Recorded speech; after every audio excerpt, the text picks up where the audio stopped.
Привет, друзья! Сегодняшний обзор посвящен чернилам для Петри. Сейчас я вам покажу оттенки, которые появились недавно. Фишка их в том, что не обязательно использовать белый. На обратной стороне состав, срок годности, дата изготовления. Дата изготовления указана на упаковке. Упаковка представляет собой такой пакетик.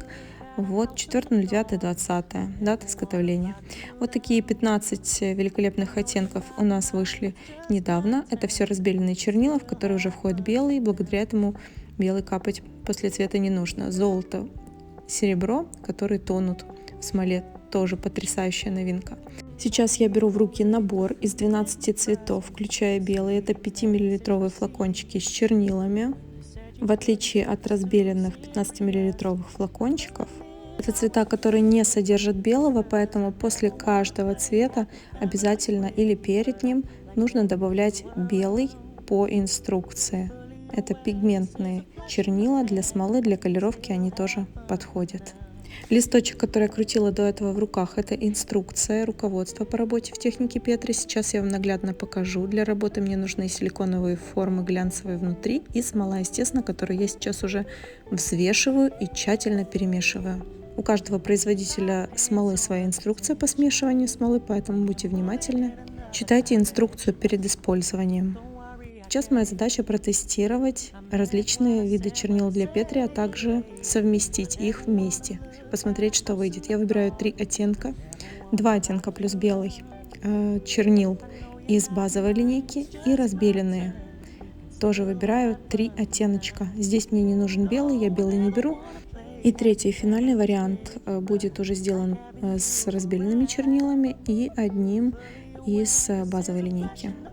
Я убираю пузыри с помощью горелки из 3 наших форм и приступаю к работе. Хорошо встряхиваю флаконы и открываю их. Я взяла голубой, красный и белый. Сначала я капаю по капле красный на расстоянии 1 пальца примерно. И белый в него сразу закапываю. Белый обязательно, благодаря белому тонут наши цветные чернила. Далее, когда уже мои кружочки стянулись, я капаю голубой и в него капаю точно по такому же принципу белый. Далее ждем, чтобы кружочки стянулись и упали вниз. Таким образом у нас проваливается краска. Выглядит как медуза. Я топлю каждый цвет по отдельности, чтобы они не смешались. Но здесь на самом деле на любителя. Сейчас я покапала белый, а после него цвет. Принцип тот же. Белый точно так же топит краску. Чтобы цвета были чище, необходимо постоянно дожидаться, пока утонет один цвет, перед тем, как работать со следующим. Приступаем к второму примеру. Я взяла золото, я взяла цвет горчицы и грозовое небо. Дождалась, пока золото утонет. Золотом сделала первые точечки, затем покапала грозовым небом, дождалась немножечко горчицей. И так поочередно я делаю капельки. Хочу заполнить всю полностью форму цветом. Есть задумка сделать эту Петри по мотивам картин Ван Гога. Но посмотрим, что у нас получится в итоге. Как видите, здесь я не использую белый. Цвета самостоятельно тонут в смоле. У Петри абсолютно несложный процесс. Я бы даже сказала, несколько медитативный. Сама по себе техника несложная. Важно просто понимать принцип работы краски. Как она работает, какие у нее особенности. Далее приступим к примеру номер 3. Здесь я беру чернила не разбеленные и закапываю их разбеленными. Я взяла аметист цвет, ежевичным йогуртом я закапала. Видите, да, все тонет так, словно я покапала сверху белый, но цвет будет насыщенней. Далее я беру цвет василек и капаю его рядышком. Дождалась, пока он стянулся и утонул. Опять же применяю аметист, и сейчас я уже не ежевичным йогуртом его закапаю, а васильком. Все работает по тому же принципу. Наши разбеленные топят классические чернила. Опять же, можно использовать белый. Белый, он будет делать цвет более разбеленным, светлее, нежнее. То есть даже поверх этих чернил, которые разбеленные, можно применять белый. Все относительно и в зависимости от того, какой эффект вы хотите получить. Я же захотела получить насыщенность, поэтому закапываю разбеленными чернилами. Итак, сейчас приступим к вырисовыванию узоров. Сломаем зубочистку, чтобы не царапать дно формы.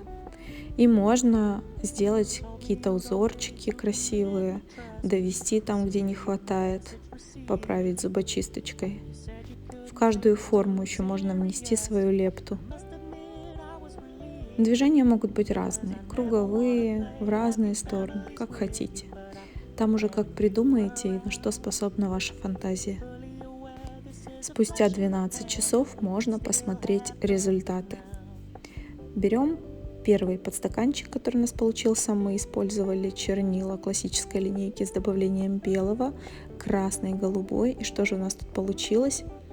Ой, очень красиво. Перьями у нас выпал белый, голубой, отдельно от красного, ничего не смешалось, грязи не дало. Потрясающий результат, мне очень нравится.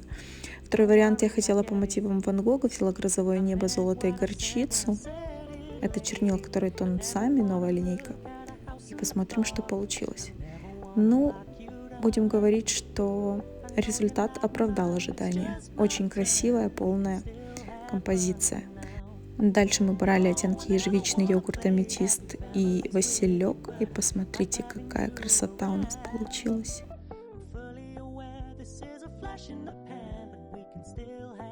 Сегодня мы рассмотрели чернила для Петри, увидели, как они сочетаются между собой, как работают по отдельности, их особенности. Надеюсь, обзор был полезным, и ты обязательно попробуешь, и у тебя получится лучше. Ставь лайк, если видео было полезным.